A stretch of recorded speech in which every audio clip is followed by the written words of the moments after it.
Welcome to Buckets, your daily NBA betting podcast, live from the Tommy John Home Studios. When you're truly comfortable, you do everything better, and that includes betting, which is great news because that's what we do. We've got picks, we've got caps, we're in, we're out. I'm your host today, Brandon Kravitz, and with me is Jay Money, host of NBA Talk with Jay Money on YouTube. Jay Money is money. How are we feeling heading in to the Thursday card? Are you hot? Cold, somewhere in between?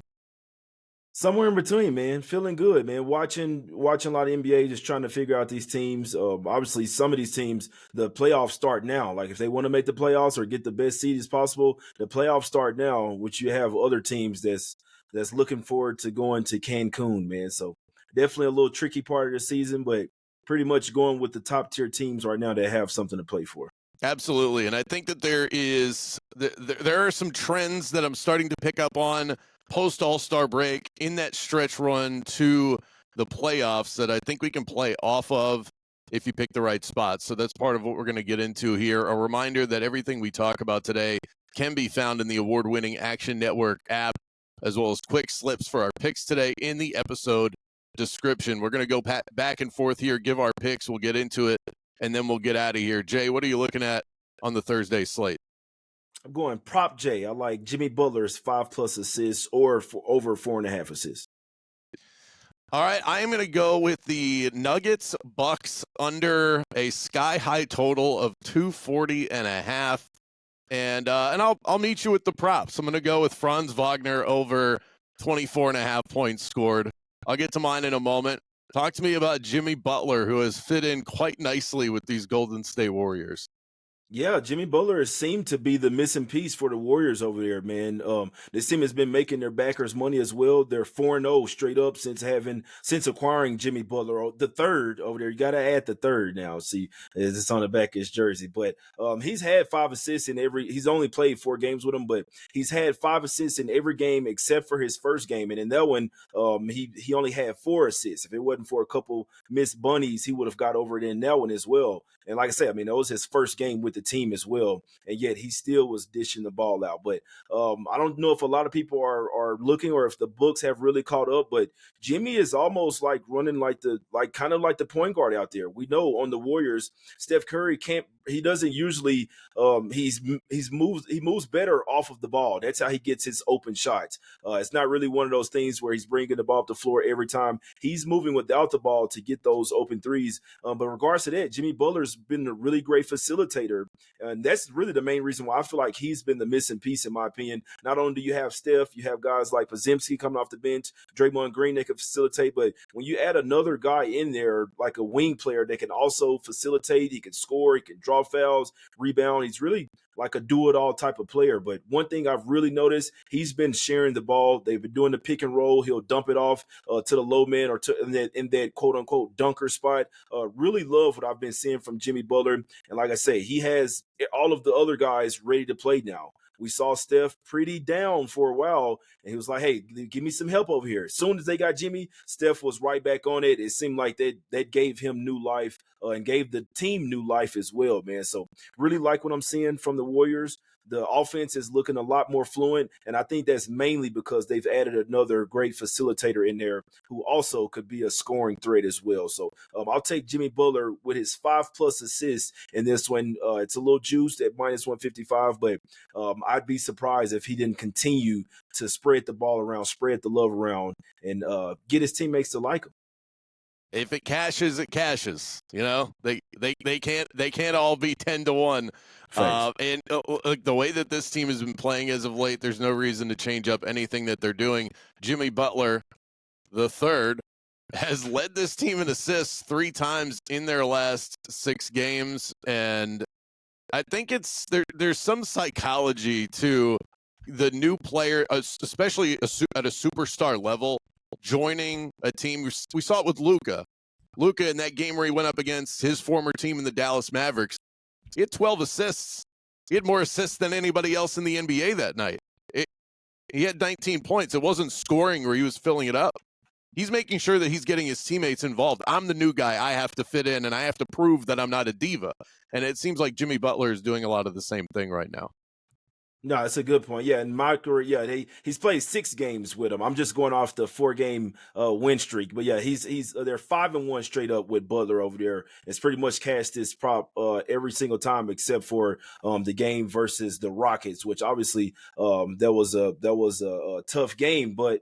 I mean the Magic have a pretty good defense as well. So, but I still feel like that's how they're going to win this game. Move the ball around. It won't be a ton of 1-on-1. You got to move the ball around the Magic, or they'll lock you down in the half court. And that would be the only reason this one. Well, there's 2 reasons why this one wouldn't cash. Either the Warriors blow out the Magic in the same way the Cavs did, and this one ends early. That was ugly. I was in the building for that. Or the Magic just simply they show up in a sort of a bounce back effort, and so those 2 could be the reason you don't get home on this, but he should be able to still fill it up with the assists. I'll start with my Franz Wagner prop since we'll stay on that same game, and maybe we could even throw a third one. We could end up same game parlaying this if you want to throw that in there as well. But I'm going Franz over 24.5 points scored. These guys got spanked on Tuesday night on national television. It was ugly. I would expect them to come out with their tails on fire in this one. I would take the Magic in the first quarter, but they've been a brutal first quarter team. I would take them full game, but I could easily see where they can't hang with the Golden State Warriors offense for a full 48 minutes. The only thing I actually trust here in an obvious bounce back opportunity is Franz. He's the most consistent player on the team right now. And because his points prop was bloated after a run of 30-plus point games, he's now gone under his total 5 games in a row. Now, he's gone over 24.5 a couple of times in there, but the number was up to 26.5, 25.5. Now the books have adjusted, so I'm buying low on Orlando's best player in the most obvious motivational angle on the entire board tonight. But I don't have it in me to go Magic +6 because there is something about this team that's broken right now, but the superstars are not. Yeah, you know what's broken. I mean, you know it. You're in the building. You watch the games. They don't have a point guard, man. Bankero, Wagner, like they're really great players, and they can even shoulder some of that load of the ball handling. They're not point guards. Like some things in basketball will never change. You're gonna need guys that can rebound. Like I'm not gonna call it a center because that's kind of going away in today's free flowing basketball, but you need a point guard. You need a guy that can facilitate the basketball, man, and also take care of the basketball as well, man. So I really think that's the Magic's main thing there, in my opinion. When Suggs gets back, really even with Suggs, I still think they need another point guard as well, like maybe even coming off the bench. But with no Suggs, the Magic are a different team. They have great guys, and they'll even have a major size advantage here as well, Brandon. But I just feel like the Warriors are playing too well right now. They take and make more threes than the Magic as well. That's another thing. They don't really have a ton of like knockdown 3-point shooters right there. So we know how they win. They win with size, with defense, with rebounding, things like that. As far as like elite shooting or elite offense, they don't really have it. So that would be my only problem with going with the Magic here. But I do have an angle, Brandon. It works out pretty well. When a team loses by 40 points, you want to back that team that next game, man, whether it's early or whether it's full game. But that's usually like a circle the wagon spot after getting smacked like that. It's definitely a bounce back spot. So I'd never bet against teams coming off a 40-point loss, but maybe it could be something to taking them early. We know the Warriors coming from Cali, going East Coast as well, going over 3-4 time zones. So maybe Magic early, but I wouldn't bet against them here, even though this line I believe opened up at 4.5, 5, and it's been slow. Or maybe this was 5.5 and it's creeping up to 6. I know it was one of them, the Lakers game. Maybe that one opened up at 4.5, but it's just for me. Neither side here feels like the smart play. I'm with you. When you get embarrassed the way the Magic did, these guys, they have talent. They have obvious deficiencies. Somebody to set up the offense. They're the worst 3-point shooting team in the league by a pretty significant margin. They have obvious issues, but they have talent and they have pride and they're well coached and they play hard and they have a home court advantage. They're in the middle of a 7-game homestand, so travel completely on their side. But then you look at Golden State. Golden State is blowing teams out. There's the last couple of games, 132, 126, 128. Their defense is playing great, so they're winning by a wide margin. Jay, if they score into the 120s, the Magic are not covering the spread. They cannot win a game. They can't stay close in a game that's played to those margins. So if Golden State simply plays their game, they're going to win this game by more than 6. But backing Golden State means you're fading a team that just lost by 40 on their home floor on TNT when they get invited to about 2 TNT games a decade.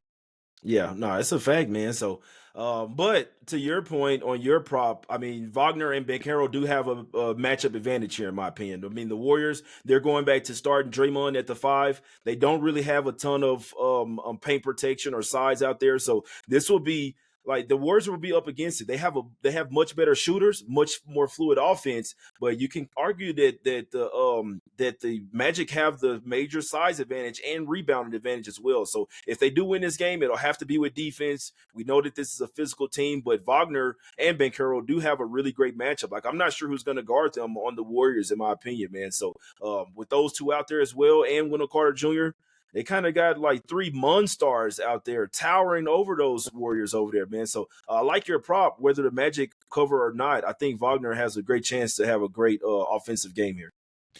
He's going to fill it up. Both of those guys, they're going to get theirs to some degree, whether this team loses or not. That was the case even in that blowout against Cleveland. They both still performed pretty well. Now, my favorite play of the night, though, is this unders. We got to talk about this. Nuggets Bucks under 240.5. Part of the cap for me is just the fact that we're on a bit of an unders heater. Full disclosure, I haven't done the full count yet for the Wednesday night slate, but I love catching a wave of unders in any sport. It's one of my favorite things to bet into. Books are always slower to come around on under trends because every public schmo in America just turns on the TV and bets the over, so you can always take over money. Headed into this slate tonight as we record this late into a Wednesday night, unders were 11-4 this week in the NBA. Not enough to take a side blindly, but just something that I look for in picking my spots. I'm looking for under spots on the card. And this game in particular is a couple of things that I really like.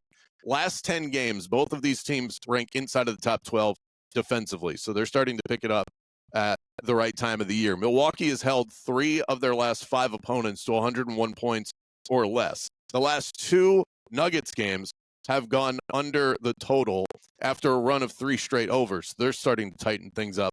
And most importantly, the last 5 matchups between these two teams have gone under the total by an average of 14 points per game. There's just something about this matchup.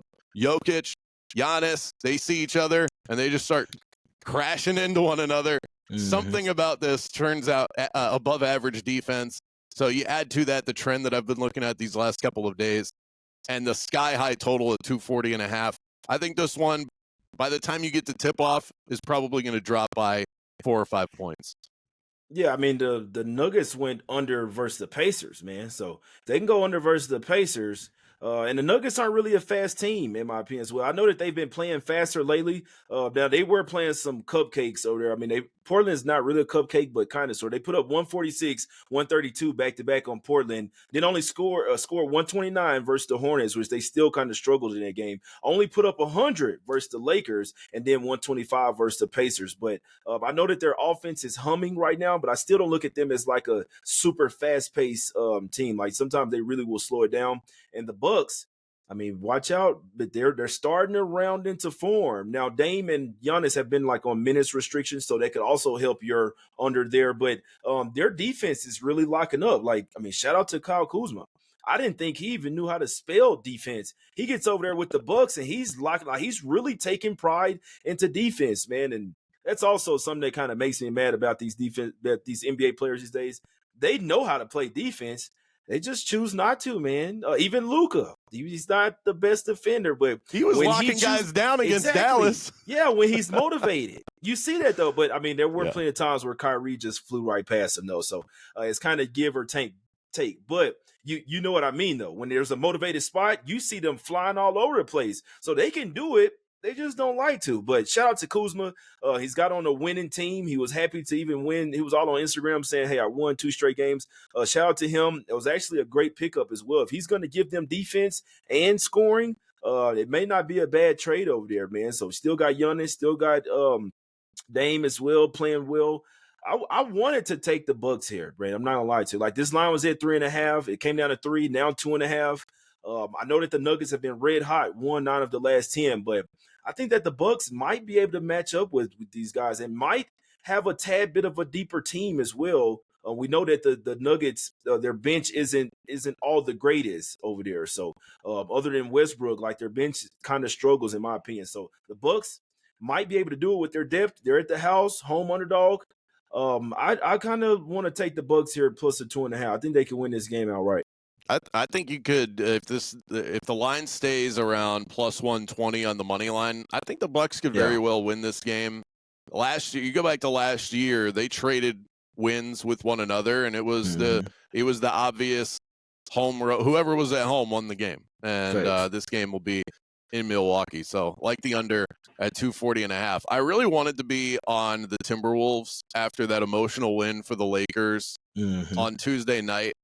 I need to see that Anthony Edwards is playing first, and I really wanted Rudy Gobert to be available in this matchup because I think that is where this Lakers team is going to struggle. I know they did an incredible job against Jokic the other night. A blind squirrel finds a nut every once in a while. I'm not all in on this Lakers team. I think whenever they play a team with real size, they are going to struggle. They are not going to be able to defend the paint. And if they were to end up in a series with the Denver Nuggets, please let the market overreact to that game and make the Lakers some sort of a favorite. I would be all over Denver. I'm going to look to fade the Lakers from this point on into the playoffs as much as I can. And Minnesota, I think right now feels a little undervalued. This is a better team than people are giving them credit for. Thanks. But where are you at with that as far as the Rudy factor? I don't think he's going to play in this one. He's missed the last 5. He's questionable.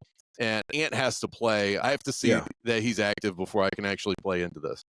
Well, 2 things. I really respect Anthony Edwards. He's come out and say, like, even if he's 70% healthy, if he can play, if he can walk, he can run, he's going to play. And so I wish that some of the other NBA players would really adopt that mentality because they don't really make them like that. We can tell that Anthony Edwards is cut from a different cloth, but they don't really make them like that anymore. It's actually the opposite. If these players figure out any type of way or you got a hangnail or something, they're sitting out the game any single chance that they get, man. But on the other end, I do agree with you that if Gobert did play, like usually he would obviously be a matchup nightmare for the Lakers with them not really having many big men out there. I mean, they traded away Anthony Davis, then couldn't get Mark Williams. That backfired on them as well. So still have Jackson Hayes, but no real just like paint protection out there. But after not playing with Rudy Gobert for 5 games, now that the Wolves have gotten used to playing a lot faster. Naz Reid starting at the 5. He's much more of like a stretch big. I mean, I think he's like 6'9", 6'10", but he can handle the ball. He can shoot threes. He's a major offensive upgrade from Rudy Gobert. Not as great as obviously defend the paint, but just major upside when it comes to offense. So that's the only thing I would worry about. Rudy Gobert being a little bit rusty, things like that. They have beaten the Lakers the past 2 matchups. They lost versus the Lakers in the first matchup of the season. Then they beat them twice. And then now you kind of get somewhat of a little double revenge spot for the Lakers here. So, but this is a different Lakers team as well. So that's a tough one. Do you think the Lakers are going to be overrated or overvalued, I should say, in the market moving forward? Now that we've seen they got through the big spotlight, every game they play is some form of a spotlight game, but with Luka going up against the Mavs, that market was available for multiple weeks. Yep. People were dying to bet into this game, and then for the Lakers to come out, and LeBron was amazing in the fourth quarter, scored 16 points in the final frame. Doncic had a triple-double, and they're coming off of a win against the Nuggets where they slow down Jokic. It's starting to feel like the Lakers' love is pouring in to the point where they're going to get a little bloated. Yeah. No, it's definitely a good point. Honestly, I don't know what to do with the Lakers really all season long. You think it's a spot where they're going to let down and then they blow the team out. Then you think it's a team and then they lose to the Hornets as 13-point favorites at home, first game after All-Star break. So nothing surprises me with this team whatsoever, man. So we know that they have three really great offensive guys: Austin Reeves, LeBron James, and Luka Doncic. But neither one. But also, like, with their offense getting better, people don't talk about their defense got a lot worse overnight, losing AD and Max Christie as well. You could argue two of their best defenders out there, man. So much higher offensive grade, more of like the NBA these days. They'll only care about offense. But I do agree with you that they will definitely be overvalued. They continue to cover these spreads. Like, after the Nuggets, they didn't cover the final spread versus the Mavs. But as you said, though, if the people that got on those early lines, -5 all the way up to 7, then you would have covered the spread. So, I mean, taking that 9.5 late, it just wasn't a good decision in my opinion. But there definitely could be overvalued. They kind of have a tough schedule coming up as well. Something to look out for. Maybe that's not the spot I would call it. Since Fiddle's not on with us, I can gladly call it a lean without getting chastised for it. Leans exist, man. Even though he doesn't like it, leans exist. It means you like it, but it's not you didn't bet it. It's not an official play, but you think it's gonna win. You feel like it's gonna win, right? So yeah, T-Wolves or nothing. If you want to Gotcha. instantly tail the bets that we've discussed in this episode, you can find the quick slip link in the podcast, YouTube video description, or head to actionnetwork.com/bet now. To recap, I like the under in Bucks Nuggets at 240.5, over 24.5 points scored for the German Hammer, Franz Wagner, and my guy Jay going with Jimmy Butler. That's 5+ assists. It's over 4.5 is where you have it. Is that right? Yeah, same thing. Yeah. So 5+ obviously has to get at least. I don't think he can land on 4.5, man. So some books just put it. Yeah, some books just put it different. Wouldn't talk people off of 7+ as well. Basically over 6.5 at +250. I think it's very possible. Well, I had over 5 assists written here, and I'm like Ron Burgundy, so that's the reason why I threw that out there. When you're truly comfortable, you do everything better, and that includes betting. So go get yourself into some Tommy Johns. Jay, it has been an absolute pleasure, my friend. As always, my brother. That's a wrap for Thursday's episode. Thanks for tuning in. Let's get buckets.